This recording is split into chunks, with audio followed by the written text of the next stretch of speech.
तो बच्चों आज हम देख रहे हैं हमारी 11वीं कक्षा का 12वां अध्याय, यानी कि आज हमने 12वां अध्याय स्टार्ट किया है। तो आज का जो टॉपिक है पार्ट 1 में, उसमें हम देखेंगे पादपों की खनिज अनिवार्यता की अध्ययन की विधि।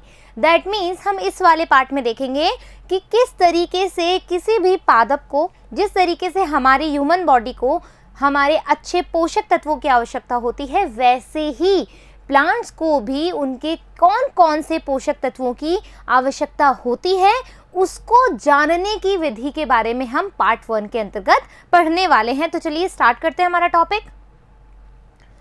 पादपों की खनिज अनिवार्यता के अध्ययन की विधि। देखो, सबसे पहले हम क्या करते हैं, एक एक्टिविटी कर लेते हैं, फिर हम देखेंगे कि हमारे बुक में क्या दिया हुआ है। एक स्लाइड ले लेते हैं। ठीक है, हमने एक स्लाइड ले लिया। अब देखो क्या हुआ, मैंने एक बीकर लिया। ठीक है, एक बर्तन ले लो, बीकर ले लो, वॉट एवर यू वॉन्ट, जो भी तुम्हें लेना। एक हमने बीकर ले लिया। बीकर में मैंने एक ऐसा घोल भरा है बच्चों, इस बीकर में मैंने एक ऐसा घोल भरा है जहां पर मैंने जो मृदा होती है, मिट्टी होती है, वो नहीं है, विदाउट सॉइल। ठीक है, यहां पर हमने मिट्टी नहीं भरी है, विदाउट सॉइल है, लेकिन इस घोल में, इस विलयन में हमने क्या डाले हैं, पोषक तत्व डाले हैं। ठीक है, हमने क्या डाले हैं, इसमें प्रचुर मात्रा में पोषक तत्व डाले हैं, लेकिन इसमें मिट्टी नहीं है, इसमें मिट्टी नहीं है। अब क्या करेंगे, हमने इसमें एक जो है वाइट ले लेती हूँ। ठीक है, हमने इसमें एक, ठीक है, प्लांट ग्रो करेंगे।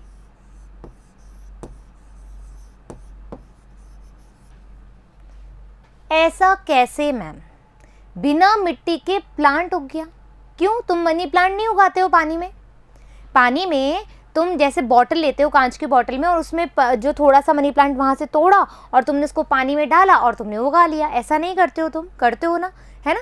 तो हमने क्या किया, हमने घोल बनाया है। हमने एक घोल बनाया है जिसमें हमें पता है कि इस प्लांट को कैल्शियम भी चाहिए, बोरोन भी चाहिए, मैग्नीशियम भी चाहिए, मैग्नीज भी चाहिए, जिंक भी चाहिए, है ना? हमने सारे पोषक तत्व इसमें डाल दिए।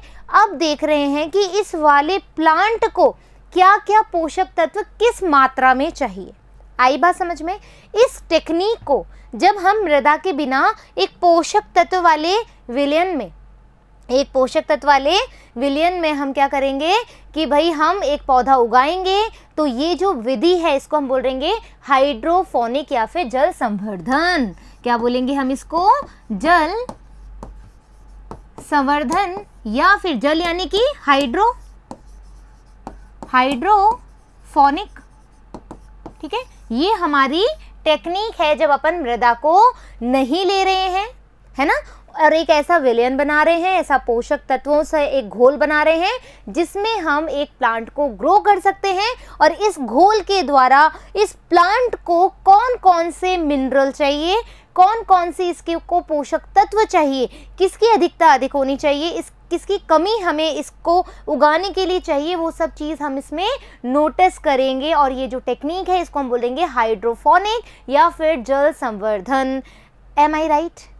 M I clear now? अपनी बुक में क्या लिखा है? जूलियस सेक्स, ये जो बंदे हैं या ये जो पर्सन है, बंदे नहीं बोलूँगी, रिस्पेक्ट करते हैं, ये जो साइंटिस्ट है हमारे, जर्मन पादपविद थे, यानी बॉटनिस्ट थे, ये जर्मनी के थे। इन्होंने सर्वप्रथम ये प्रदर्शित किया कि पादपों को मृदा की अनुपस्थिति में, यानी कि हमें सॉइल नहीं चाहिए, अनुपस्थिति में पोषक विलयन के घोल में वयस्क अवस्था तक उगाया जा सकता है। यानी कि हमें मिट्टी नहीं चाहिए, हमने पोषक तत्वों का एक घोल बनाया है और उसमें मैंने एक पादप उगाया, तो वो एक अपनी वयस्क अवस्था तक उगाया जा सकता है। ये किसने बताया? जूलियस जैक्स ने बताया। ठीक है, जूलियस जैक्स ने बताया 1860 में। ठीक है, क्या थे ये? बॉटनिस्ट थे। कहाँ से? जर्मनी से। पादपों को पोषक विलयन के घोल में उगाने की यह तकनीक क्या कहलाई? जल संवर्धन या फिर हाइड्रोफोनिक। ठीक है, मैंने हाइड्रोफोनिक लिख दिया, आई थिंक हाइड्रोपोनिक। ठीक है, डन। Is that clear? आगे बात समझ में आ जाओ, नेक्स्ट स्लाइड पे चलते हैं, क्या बोलती है। उसके बाद कई उन्नत विधियां प्रयोग में लाई गई, बहुत सारी। अब क्या किया लोगों ने, एक अपन को क्या होता है, एक एक्सपेरिमेंट मिल जाता है, एक बेस मिल जाती है, एक बेस लाइन मिल जाती है, तो हम उसको आगे आगे करना शुरू कर देते हैं। जैसे तुमने एक काम किया, तुमने बोला कि हाँ ऐसा ऐसा हो सकता है, फिर तुम्हारे दोस्त ने बोला मैं भी एक बार करके देखता हूँ, मैं कुछ नया करके देखता हूँ। तो क्या हुआ, किसी वैज्ञानिक ने क्या किया, कैल्शियम की मात्रा डाल करके चेक कर ली, किसने आयरन का चेक कर लिया, किसने सल्फेट का चेक कर लिया, किसने बोरोन का चेक कर लिया, किसी ने मैग्नीशियम का चेक कर लिया, किसी ने अपने हार्मोन का चेक लिया कि प्लांट हार्मोन जो है वो कैसे कार्य करते हैं। तो यानी कि अलग अलग कंडीशन यही थी, मतलब जो एक्टिविटी थी वो यही थी, लेकिन उसमें अलग अलग चीज़ें देख ली, अलग अलग मिनरल का रोल देख लिया, अलग अलग मिनरल की क्वालिटी और क्वांटिटी देख ली कि किस तरीके से वो प्लांट के ग्रोथ में हेल्प करती है। Is that clear? सो उपरोक्त सभी विधियों के प्रयोग का निष्कर्ष पादपों को मृदा विहीन पोषक विलयन के घोल में उगाना है। क्या करना है कि इसमें सारी विधियों का जो प्रयोग का निष्कर्ष निकाला, उन्होंने क्या निकाला, पादपों को मृदा विहीन यानी मिट्टी नहीं है, और पोषक विलयन यानी कि ऐसा विलयन या ऐसा घोल जहां पर सारे पोषक तत्व मौजूद हो। इन विधियों में शुद्धिकृत जल, प्योर वाटर एंड पोषक खनिज की अनिवार्यता होती है, यानी हमें प्योर वाटर चाहिए और उस प्योर वाटर में हम क्या मिलाएंगे, पोषक तत्व मिलाएंगे जो उस पर्टिकुलर प्लांट की ग्रोथ में उसको हेल्प करेगा। आ गई बात समझ में? नेक्स्ट चलते हैं।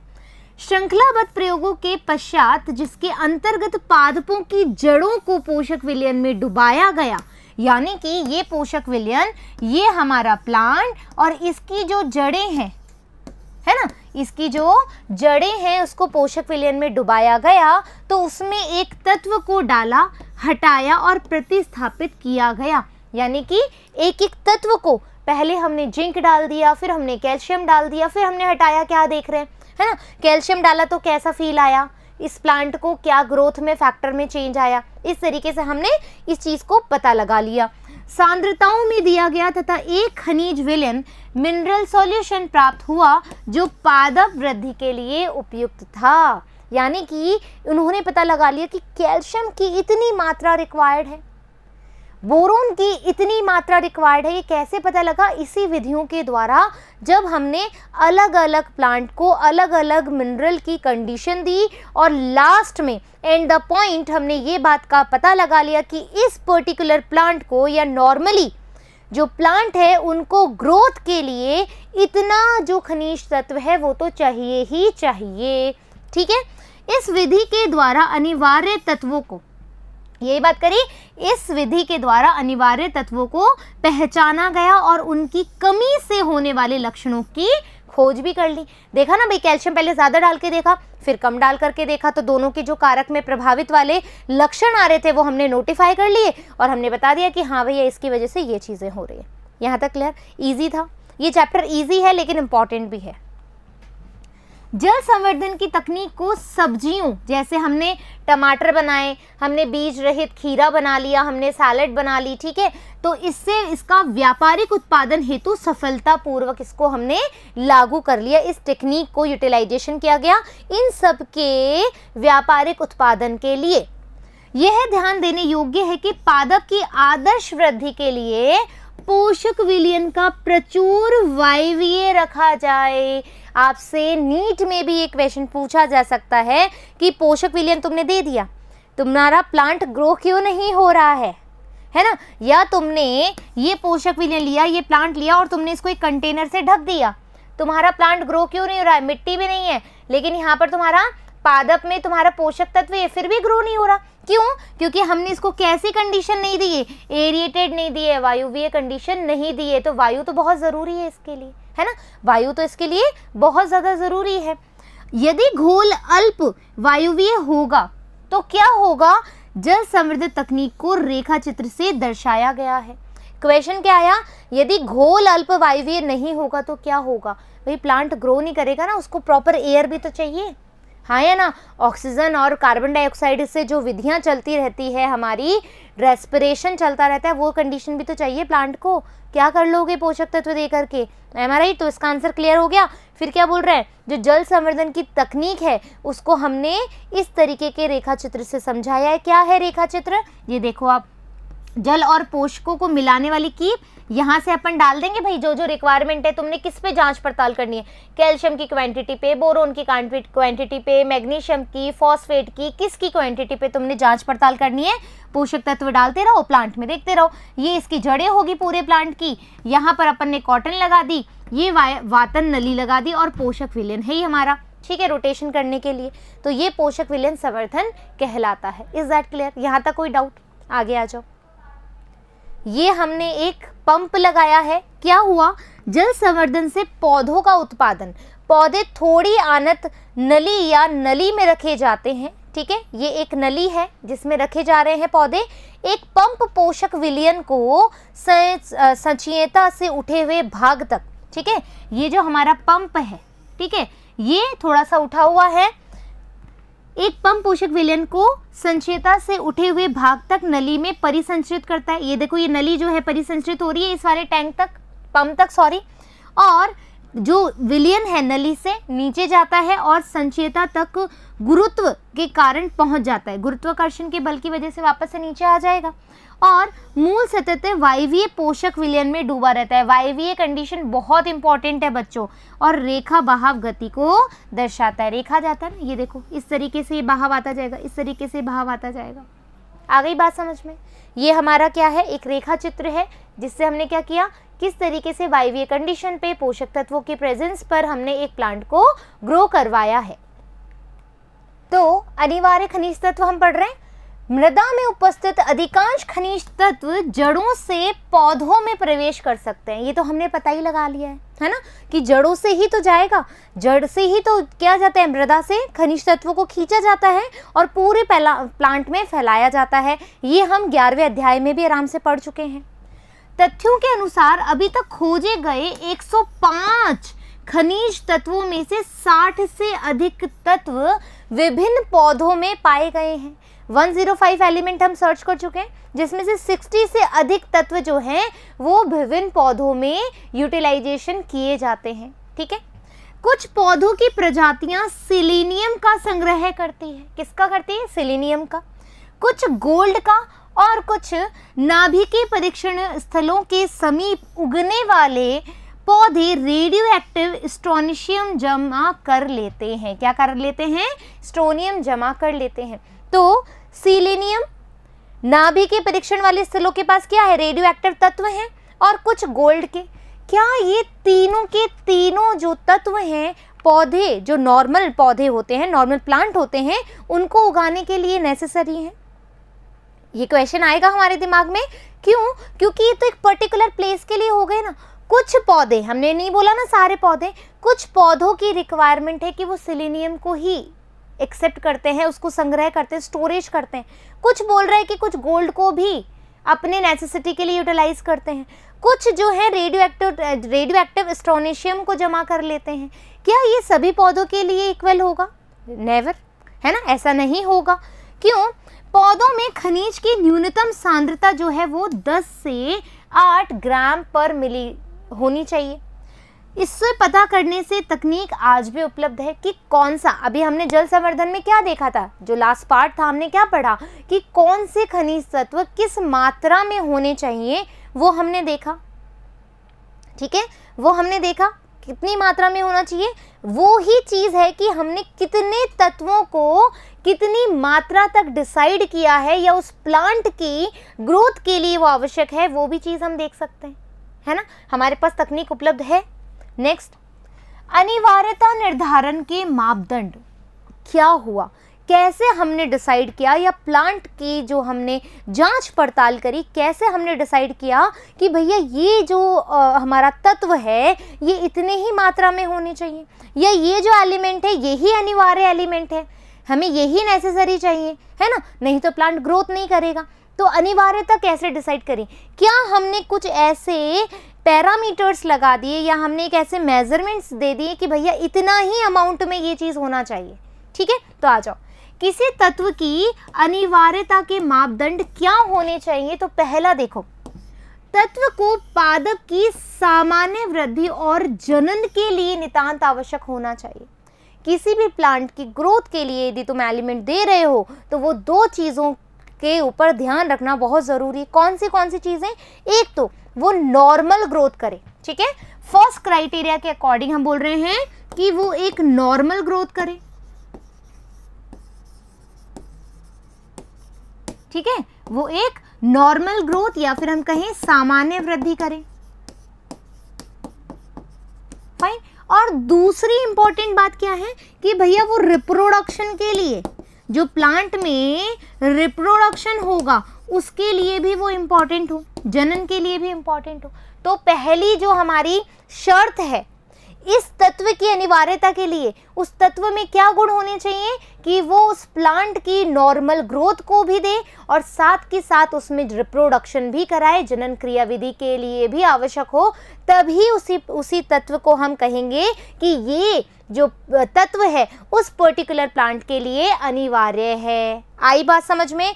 तो उस तत्व की अनुपस्थिति में पौधा अपना जीवन चक्र पूरा नहीं कर पाए, अन्यथा या फिर अथवा बीज भी धारण नहीं कर पाए। नेचुरल सी बात है ना। देखो, अपना जीवन चक्र कब पूरा करेगा? जब उसकी नॉर्मल ग्रोथ होगी, हाँ है ना।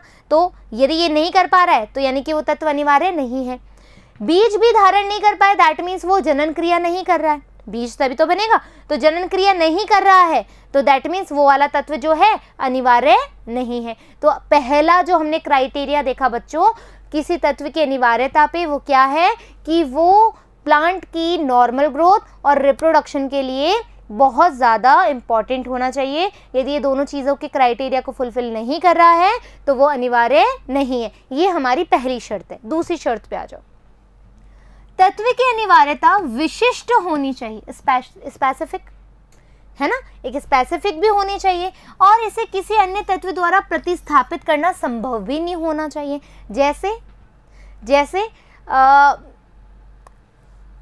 जैसे पानी है ना। जैसे अपन क्या करते हैं, बहुत तेज प्यास लग रही होती है तो जूस पी लेते हैं, है ना। जो भी चीज़ हमें उस समय लिक्विड मिली हुई होती है हम उसको पी लेते हैं, लेकिन पानी अपनी जगह है ना, पानी अपनी जगह है।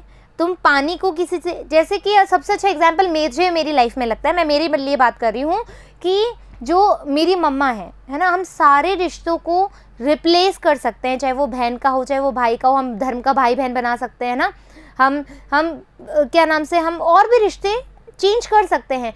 बट जो माँ और बच्चे का रिश्ता होता है वो मुझे नहीं लगता किसी से रिप्लेस हो सकता है, मुझे नहीं लगता, बिल्कुल भी नहीं लगता है। क्योंकि जो एक बॉन्ड आपकी मम्मा के साथ है वो शायद ही बहुत कम परसेंटेज पे, बहुत ही कम चांस होगा कि आप वो बॉन्ड किसी और मदर के साथ फील कर सकते हो या किसी और अन्य पर्सन के साथ। बट इन माय केस मैं अपनी मम्मा को किसी भी सूरत में रिप्लेस नहीं करना चाहूँगी। तो सेम हियर, वो मेरे लिए बहुत स्पेसिफिक पर्सन है, बहुत स्पेशल पर्सन है जो ईश्वर ने मुझे दी है। सो सेम क्राइटेरिया हियर कि यहाँ पर तत्व की अनिवार्यता कैसे स्पेसिफिक, ऐसा स्पेसिफिक होना चाहिए, वो इतना ज़्यादा स्पेसिफिक होना चाहिए कि उसको कोई भी रिप्लेस ना कर सके। ठीक है, इतना ज़्यादा, जैसे कि हम मैनेजर को बदल लेते हैं, है ना, मैनेजर चेंज हो सकता है ऑफिस का, बॉस चेंज हो सकता है, नीचे वाले एम्प्लॉय चेंज हो सकते हैं, हेल्पर चेंज हो सकते हैं, क्योंकि अनिवार्यता बदल रही है, वो आपकी डिज़ायर फुलफिल नहीं कर रहा है तो आप उसको निकाल दोगे, दूसरा रख लोगे। लेकिन कोई एलिमेंट या कोई बंदा ऐसा होता है कि यदि आपने उसको हटा दिया तो आपकी लाइफ जो है वो अवरुद्ध हो जाएगी, है ना। तो वो ही ऐसा तत्व है, यदि तुम इसको हटा दोगे तो प्लांट की लाइफ या उसकी ग्रोथ पे कहीं ना कहीं इफेक्ट डालेगा, वो भी बैड इफेक्ट डालेगा। आ गई बात समझ में? तो दूसरा क्राइटेरिया, दूसरे शब्दों में हम कहें किसी एक तत्व की कमी को किसी अन्य तत्वों के द्वारा दूर नहीं किया जा सकता। उसको, उस बच्चे को अपनी मम्मा चाहिए तो उसको किसी और के द्वारा रिप्लेस नहीं किया जा सकता। ठीक है, आ गई बात समझ में? सेकंड क्राइटेरिया, फर्स्ट क्राइटेरिया था तत्व रिप्रोडक्शन में, जनन में, और दूसरा क्या बोला था हमने कि उसकी नॉर्मल ग्रोथ में हेल्प करे, फर्स्ट चीज। दूसरा क्राइटेरिया हमने चूज किया है कि भाई वो तत्व एकदम स्पेसिफिक होना चाहिए ताकि वो किसी और के द्वारा रिप्लेस ना हो सके। दोनों बात समझ में आ गई। तीसरी बात देखो, तत्व पादप के उपापचय में प्रत्यक्ष रूप से सम्मिलित हो। जो मेटाबॉलिज्म हो रहा है, जो अंदर बहुत सारी एक्टिविटी हो रही है प्लांट में, मेटाबॉलिज्म चल रहा है, उसमें वो डायरेक्टली पार्टिसिपेट कर, इनडायरेक्टली नहीं, है ना। डायरेक्टली पार्टिसिपेट करना यानी कि जैसे 10 बंदे हैं, एक बोर्ड की मीटिंग चल रही है ना, बोर्ड की मीटिंग चल रही है और वो 10 बंदे हैं, तुम में से एक, उसमें 10 बंदों में से एक बंदा नहीं है, तो वो मीटिंग रद्द हो जाए, वो मीटिंग रद्द हो जाए, दैट मीन्स वो इंपॉर्टेंट है पर्सन उस मीटिंग के लिए। क्यों? क्योंकि वो डायरेक्ट डील कर रहा है, वो डायरेक्ट डील कर रहा है। दैट मीन्स जब कोई तत्व या कोई एलिमेंट उपापचय में प्रत्यक्ष रूप से पार्टिसिपेट करे, डायरेक्ट रूप से उसमें पार्टिसिपेशन करेगा, तो ही वो उसका अनिवार्य तत्व कहलाएगा। आ गई बात समझ में? उपरोक्त मापदंडों के आधार पर केवल कुछ ही तत्व पौधों की वृद्धि एवं उपापचय के लिए नितांत रूप से अनिवार्य हैं। अब 105 एलिमेंट सर्च किए गए तो 105 के 5 थोड़ा ना पौधे के लिए इंपॉर्टेंट हो जाएंगे, नहीं ना। कुछ ही तत्व ऐसे हैं जो इन तीनों क्राइटेरिया को फुलफिल कर रहा है कि हाँ, हम तुम्हारे लिए मोस्ट इंपॉर्टेंट एलिमेंट्स हैं, तुम हमारे बिना कुछ भी नहीं हो। Is that clear? आ जाओ। उनको आवश्यक मात्रा के आधार पर 2 व्यापक श्रेणियों में बांटा गया है, जिसको अपन कहते हैं वृहद पोषक, मैक्रोन्यूट्रिएंट्स और माइक्रोन्यूट्रिएंट्स। लिख दूं यहां पर, macronutrients and micronutrients.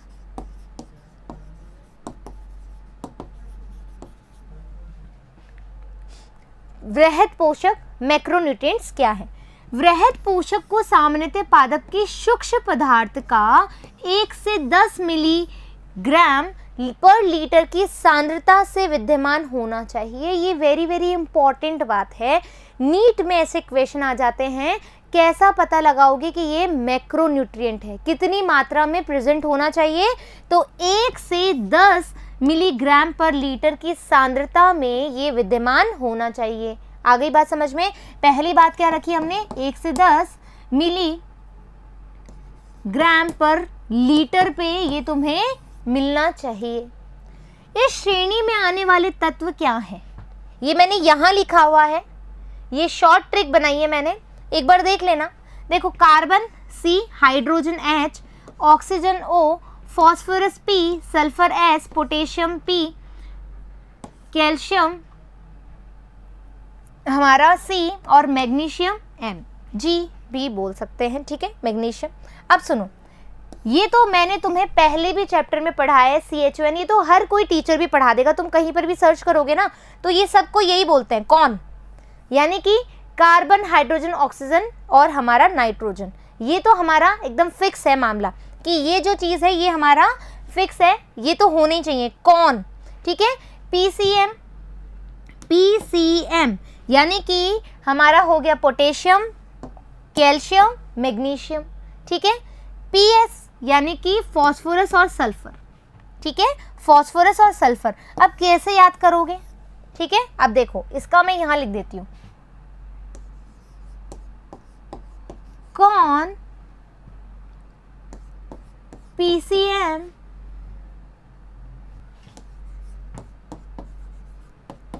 Professor sir से पढ़ेगा, ये हमारा क्वेश्चन है। अब देखो, कौन? तो यहां लिख दूं CHON, PCM professor sir, potassium, sulphur. आ गया? कौन PCM प्रोफेसर सर से पढ़ेगा? कौन PCM प्रोफेसर सर से पढ़ेगा? इसको मैं एक और बार लिख देती हूँ, एक स्लाइड लेकर के, ज़्यादा बेहतरीन रहेगा, ठीक है। कौन PCM प्रोफेसर सर से पढ़ेगा, ठीक है, फिजिक्स, केमिस्ट्री, मैथ्स, फाइन। तो कौन बोले तो CHON यानी कि carbon, hydrogen, oxygen, nitrogen. PCM का PCM, ठीक है, प्रोफेसर यानी कि हमारा पोटेशियम और सर यानी कि हमारा सल्फर। आ गया बात समझ में? ये क्या है हमारे? ये है हमारे वृहद पोषक तत्व। कितनी मात्रा में होना चाहिए? 1 से 8 मिलीग्राम पर लीटर, और इसको हम कहते हैं मैक्रोन्यूट्रिएंट्स।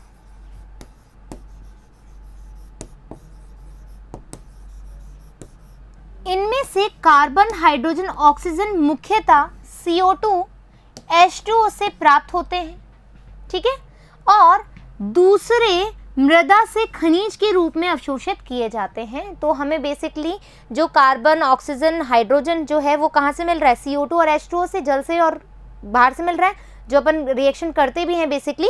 और उसके बाद में जो बाकी हैं, ठीक है, जो बाकी मटेरियल है या सॉरी जो बाकी एलिमेंट्स है वो हमें कहाँ से मिलेंगे? मृदा के रूप में अवशोषित कर लिए जाते हैं, मृदा से खनिज के रूप में। अब देखो सूक्ष्म पोषक यानी कि माइक्रोन्यूट्रिएंट।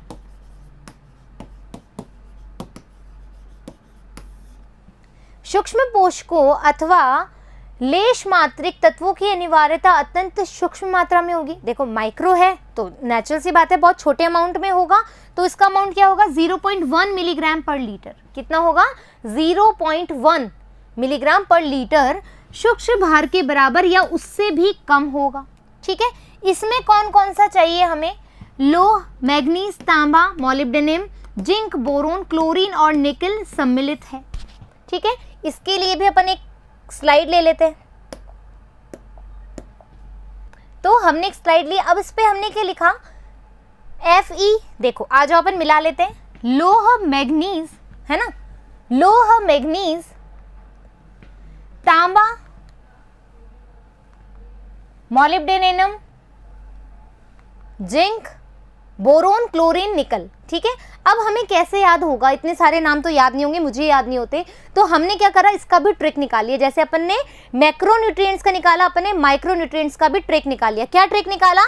देखो Fe यानी कि फिक्र, ठीक है, Fe यानी कि फिक्र, मन, Mn, मन, Q ये Cu है, ठीक है, लेकिन अब इसको को पढ़ ले तो कोई बुराई नहीं है। अब देखो थोड़ा तो हमें तोड़ मोड़म करनी पड़ेगी, एग्जैक्ट वर्ड का तो निकलेगा नहीं। तो मैंने क्या बोला? फिक्र, मन को मोह जाल में, ये में मैंने एक्स्ट्रा लगाया इसलिए मैंने नीचे लिखा है, ठीक है। ये ट्रिक बनाई है मैंने अपने मन से, अब मुझे नहीं पता तुम्हें कैसी लगेगी, बट मुझे लगता है कि बहुत बेटर है। फिक्र मन को मोह जाल में बांधे, बी से बांधे, चल निकल, यानी कि जो टेंशन है वो हमारी, टेंशन क्यों होती है हमें? क्योंकि हमें अपनों से कुछ बात करनी होती है, हमें अपनों के लिए टेंशन होती है। तो फिक्र हमेशा क्या करती है?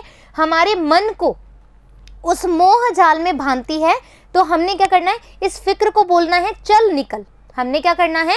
इस फिक्र को, जो हमारे दिमाग में जो फितूर होता है, फिक्र होती है, टेंशन होती है, हम उसको क्या कहेंगे? चल निकल। फाइन। तो मैंने क्या बोला? फिक्र मन को मोह जाल में बांधे, चल निकल। फाइन। सो फिक्र का, फिक्र तुम भी ऐसे लर्न करना, फिक्र मन को मोह जाल, ठीक है, में बांधे, चल निकल। आया मजा? शॉर्ट ट्रिक में मजा आया? बहुत इजी है। फिक्र मन को मोह जाल में बांधे, चल निकल। आ गई बात समझ में? मैक्रोन्यूट्रिएंट्स और माइक्रोन्यूट्रिएंट्स की ट्रिक्स मैंने दे दी है। और उसमें क्या बोलेगा? कौन पीसीएम प्रोफेसर सर से पढ़ेगा, है ना?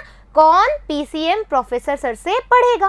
दैट्स इट, आराम से आ जाएगा। देखो लिख ले अपन एक बार, कौन पीसीएम प्रोफेसर सर से पढ़ेगा। खत्म हो गया। आ गई बात समझ में? तो मैक्रोन्यूट्रिएंट्स भी कर लिए और माइक्रोन्यूट्रिएंट्स में हमने कर लिए। Is that clear? आ गई बात समझ में? डन। अब आ जाओ, उपरोक्त वर्णित 17 अनिवार्य तत्वों के अतिरिक्त, यदि तुम गिनोगे तो ये 17 एलिमेंट्स हो जाएंगे। कुछ लाभदायक तत्व भी हैं जैसे कि सोडियम। इसके अलावा 17 तो हमारे अनिवार्य हैं, लेकिन कुछ तत्व जो हैं वो जो ग्रोथ होती है प्लांट की उसको इंक्रीज करने में या इनहिबिट करने में भी हेल्प करते हैं। तो सोडियम, सिलिकॉन, कोबाल्ट, सिलेनियम, ये जो है ये भी एक्स्ट्रा या हम कह सकते हैं कि एसेसरी एलिमेंट्स होते हैं जो काम आते हैं। ये उच्च श्रेणी के पौधों के लिए अनिवार्य होते हैं। जो हायर प्लांट्स होते हैं उनके लिए बहुत ज़्यादा इंपॉर्टेंट होते हैं, अनिवार्य होते हैं। अनिवार्य तत्वों को उनके विविध कार्यों के लिए या कार्यों के आधार पर 4 श्रेणियों में बांटा गया है। ये श्रेणियाँ कौन कौन सी है? ये 4 श्रेणियाँ। अनिवार्य तत्व जैव अणुओं के घटक हैं, ये तो हम सभी जानते हैं। अतः कोशिका के रचनात्मक तत्व जैसे कार्बन, हाइड्रोजन, ऑक्सीजन, नाइट्रोजन यानी कि CHON, ये मैं तुम्हें 9th वाले चैप्टर में भी पढ़ा चुकी हूँ। इट्स ए वेरी इंपॉर्टेंट, ये ध्यान रख लेना, ठीक है। अनिवार्य तत्व जो पौधों की ऊर्जा से संबंधित रासायनिक यौगिकों के घटक हैं, ये रासायनिक यौगिकों के घटक हैं, जैसे पर्णहरित क्लोरोफिल में मैग्नीशियम और ATP, फास्फोरस। यदि क्लोरोफिल का तुम डायग्राम देखोगे तो Mg हमेशा बीच में होता है, इस तरीके से एक डायग्राम होता है क्लोरोफिल का, आप देखोगे तो ये अनिवार्य है, ठीक है। और ATP पर फास्फोरस, ATP पे एडिनोसिन ट्राइफॉस्फेट, अपने बोलते हैं, क्या बोलते हैं, एडिनोसिन ट्राइफॉस्फेट।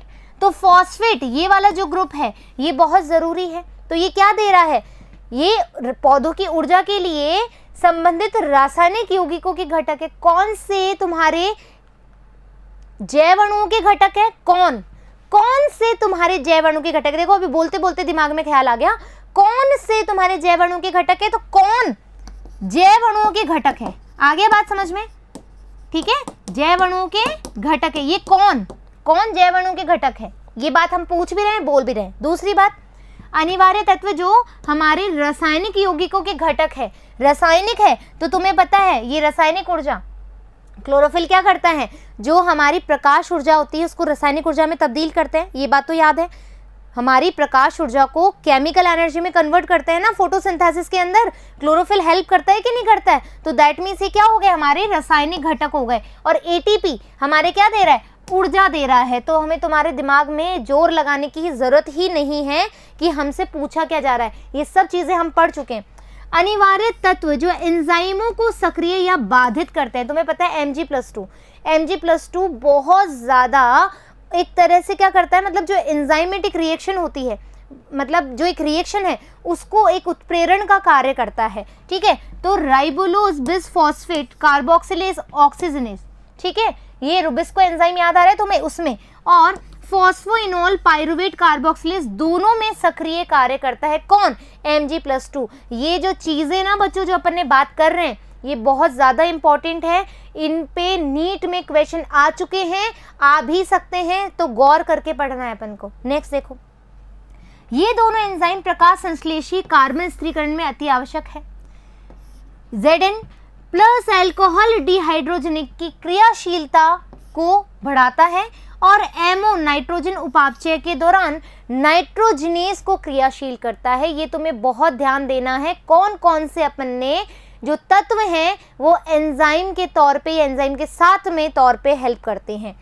कुछ अनिवार्य तत्व कोशिका के परासरणीय विभव को बदलते हैं। ऑस्मोटिक प्रेशर जो होता है हमारा, पोटेंशियल जो होता है, पोटेशियम के रंध्रों के खुलने और बंद होने में महत्वपूर्ण भूमिका निभाते हैं। जो हमारा पोटेशियम है बच्चों, ठीक है, यहाँ पर तुम सोच रहे होंगे एक बात मैं तुम्हें बता दूं, मैंने बताया ही नहीं है शायद यहाँ पे, है ना, अभी क्लियर कर देती हूँ, नहीं बाद में।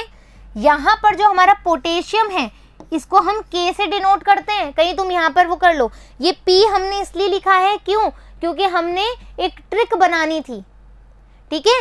ये पोटेशियम का जो K है इसमें हमने P लिखा है, लेकिन होता तो K से रिप्रेजेंट है ना। तुम ये मत सोचना मैम ने तो P से डिनोट कर दिया, नहीं, ये हमने ट्रिक बनानी थी इसलिए हमने P डाला है यहाँ पे, ठीक है। तो आगे जाके कंफ्यूज मत हो जाना। कुछ अनिवार्य तत्व कोशिका के परिसरणीय विभव को बदलते हैं, जो कि जैसे पोटेशियम, ये जो पोटेशियम है स्टोमेटा के ओपन और क्लोज होने के लिए बहुत ज़्यादा इंपॉर्टेंट होता है, क्लियर दैट।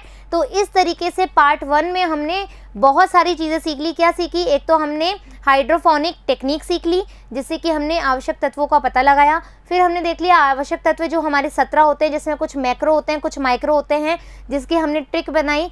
कौन PCM प्रोफेसर सर से पढ़ेगा। मैक्रोन्यूट्रिएंट्स, माइक्रोन्यूट्रिएंट्स की बात करें तो हमने क्या बोला, फिक्र मन को मोह जाल में बांधे चल निकल, ये हो गया हमारा माइक्रोन्यूट्रिएंट।